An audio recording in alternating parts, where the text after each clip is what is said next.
Hello, everyone, and welcome to today's episode of Populist Apologetics. Today, we'll be focusing on more of a social issue, and we'll be talking about how social media can be used to radicalize different types of people, regardless of their socioeconomic strata or their walk of life. Before we can get into the topic at hand, it's important to understand the chemicals that come into play when we use social media. Now, humans, just like any other animal in the animal kingdom, have an endocrine system that excretes chemicals that helped us survive back in the days of hunting and gathering. The three important chemicals when we're talking about social media, of course, are dopamine, adrenaline, and cortisol.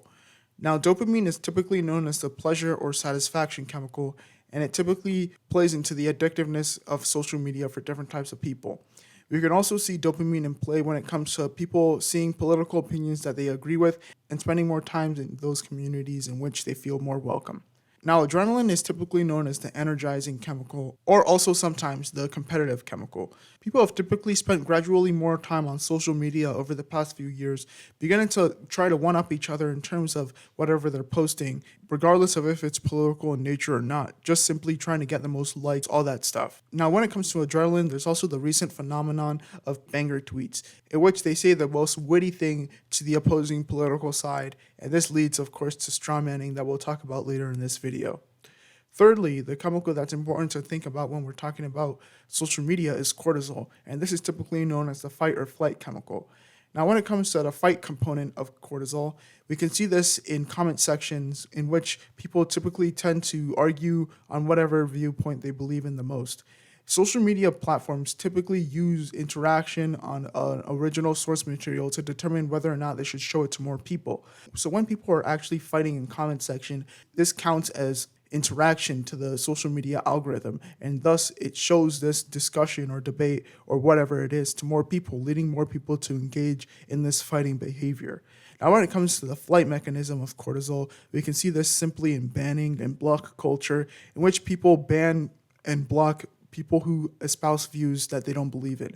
This obviously is dangerous because it can lead to online echo chambers that are less easy to monitor, and this could lead, of course, to people becoming hurt in the real world. Now, when it comes to radicalization, there's obviously the two different types, right-wing and left-wing radicalization, but there's definitely some overlap. For example, both believe that they're fighting for a common good, and typically from the outside looking in, people coin these type of actors as social justice warriors, which is basically a term used to describe self-righteous people fighting for a cause that has no real material improvement of life for anyone aside from themselves feeling better about what they're doing on that given day. Of course, there's also conspiracy theories that most people on the far, far left and the far, far right believe in, and this plays into the horseshoe theory, in fact, which is basically the belief that regardless of your political ideology, if you become radical enough, you'll believe in the same means to your utopian end as the other side would, regardless of if it's political instigation, demonstration in the streets, or more nefarious forms of attaining power.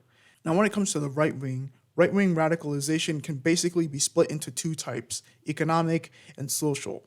In terms of right-wing economic radicalization, there's anarcho-capitalism. People who support this typically believe that government should be so small to the fact that it doesn't really exist. And people like this also tend to believe that laissez-faire is the best form of economic policy, and they typically enjoy sporting things such as the Gadsden flag or the ANCAP flag. Now, when it comes to the more social type of right-wing radicalization, there's neo-fascism. This is pretty self-explanatory, and of course, people who tend to fall into this group are definitely more nefarious in nature. And regardless of what popular culture might tell you, this isn't just exclusive to people who might be considered the stereotypical person to fall into this type of ideology. Now, on the other side of the coin, there's left-wing radicalization. Again, you can split this into economic and social radicalization. In terms of economic radicalization on the left, there's anarcho-communism, in which people believe that the government shouldn't exist, and basically the means of production should be held in the hands of the people entirely. Now, in terms of left-wing radicalization, in terms of social aspect, there's extreme wokeism, and again, that's pretty self-explanatory. Now, when it comes to social media, the potential radicalization that can happen there is definitely more impactful than it would be compared to more traditional forms of media.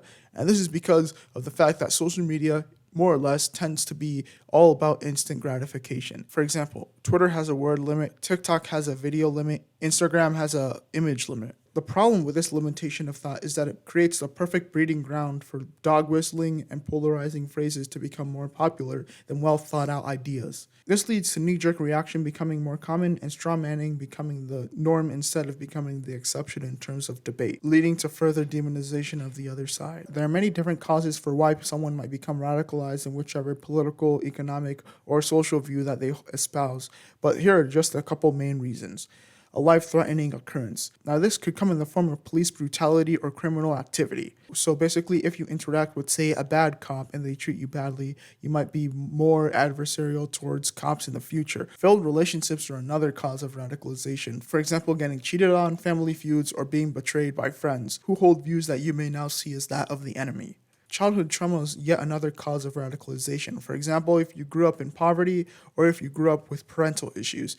And lastly, cultural adversity is also a major reason in which people become radicalized, whether it be in terms of systemic bigotry, systemic racism, sexism, homophobia, all of that, or cancel culture. Now, as we said before, there's different types of radicalization, but they can be split into economic, social, and here also political. An example of political radicalization actually happened in the early through mid 2000s in terms of the Tea Party rising to power. This was more of a right-wing form of political radicalization, and a form of left-wing political radicalization could be seen in the Communist Party that still exists in countries such as China, for example.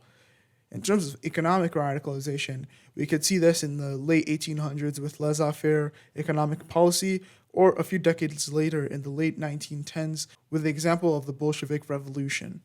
In terms of social radicalization, basically it all just boils down to identitarianism. What you are versus what you are not basically determines who are the bad guys versus who are the good guys in your worldview. And that's basically it for this video on radicalization with social media. If you think that I missed something, please comment it in the comment section so I can come back and maybe do a part 2 of this video. If you enjoyed this video, please like, subscribe, share with a friend, and hopefully we can be able to grow this channel in order to spread awareness and knowledge about how the world came to be the way that it is today. And yeah, that's basically it for me. See you in the next one.